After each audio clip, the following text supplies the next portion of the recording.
महात्मा फुले यांच्या पुतळ्याची विटंबना झाली त्या पार्श्वभूमीवर इथे निदर्शनं करताय, काय म्हणणं आहे तुमचं?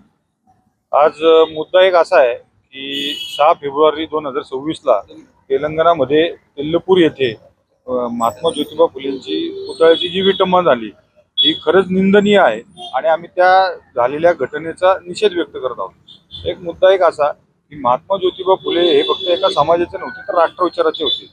ते आपल्या या पुण्यातले सगळ्यात पहिले नगरसेवक होते। म्हणजे पुणे मनपामध्ये पुण्यामध्ये लाईट आणि रस्ते आणण्याचं काम जर कोणी केलं असेल तर ते महात्मा फुलेंनी केलं होतं। आणि आज महात्मा फुलेंची या पुतळ्याची जी अशी विटंबना होती ही खरंच आपल्या भारतभूमीला खेदजनक आहे। स्त्री शिक्षणाचे जे पुरस्कर्ते आहेत ज्यांनी विचार मांडले, ज्यांनी वैचारिकता सगळी केली, आज त्यांची अशी विटंबना होणे म्हणजे हे नक्कीच निंदनीय आहे।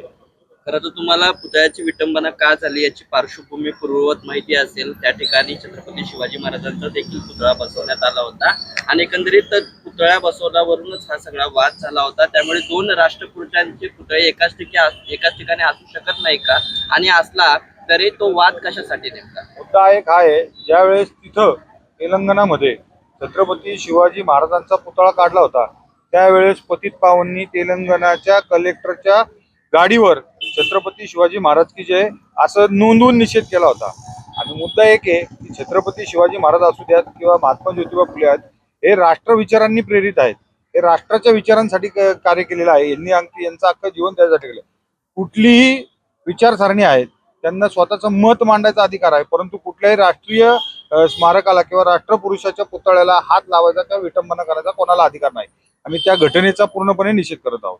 राष्ट्रपुरुषांचे पुतळे शिवाजी महाराज काय, महात्मा ज्योतिबा फुले काय किंवा कोणी असू दे, जे राष्ट्रविचारांशी निगडीत आहेत त्यांच्या पुतळ्यांना यापुढे कुठल्याही प्रकारचं, पुण्यात नाही तर संपूर्ण भारतभूमीमध्ये कोणत्याही प्रकारचं चुकीची कामं होत नाही। म्हणून काल आम्ही कलेक्टर साहेबांना निवेदन दिलं।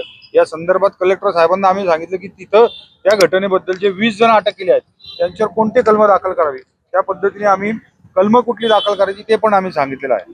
पतित पावन संघटना नेहमी समाजाच्या बांधिलकीने विचार करत असते आणि सामाजिक विचारांना जोपासण्याचं काम करते, हेच एवढंच आमचं म्हणणं आहे। राष्ट्रपुरुषांप्रती असलेली तुमची मानसिकता दिसून येते, मात्र त्या ठिकाणच्या लोकांची ती मानसिकता नाहीये का असं तुम्हाला वाटतंय? नक्कीच त्या ठिकाणच्या लोकांची ती मानसिकता नाही, परंतु जे राज्यकर्ते आहेत त्या राज्यकर्त्यांनी राष्ट्रविचाराच्या पुरुषांचा नक्कीच अवमान होणार नाही, अपमान होणार नाही याची दखल घेणं गरजेचं आहे।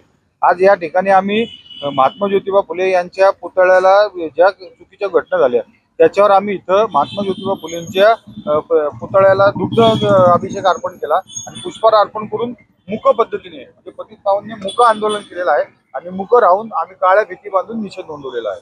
खरं तर आज या सगळ्या घटनेनंतर कुठेतरी महात्मा फुलेंच्या पुतळ्याची जी स्वच्छता तुम्ही केली, दुग्धाभिषेक घेतला, मात्र इतर वेळी या राष्ट्रपुरुषांच्या पुतळ्याकडे कुणी डुंकूनही पाहत नाही। नाही, हा चुकीचा गैरसमज आहे तुमचा। ज्या वेळेस इथं मी अधोरेखित करतो की दर दिवाळीला पतित पावनच्या लेटर हेडवर या ठिकाणी आम्ही पत्रव्यवहार करत असतो की ज्यांनी समाजामध्ये खरंच दिवाळी आणली, ज्यांनी शिक्षणाची दिवाळी केली, ज्यांनी शिक्षणाची चांगली दिवा लावला, त्या महापुरुषांची नक्कीच आपण हे करायची। आम्ही या ठिकाणी दीपोत्सव साजरा करतो, या ठिकाणी विविध कार्यक्रम साजरे करतो आणि या पुतळ्याची देखभाल आम्ही करतो, कारण की ही भूमी महात्मा फुलेंची समता भूमी आहे। त्यामुळे महात्मा फुलेंच्या पुतळ्याचं नक्कीच आम्ही देखभाल करत असतो।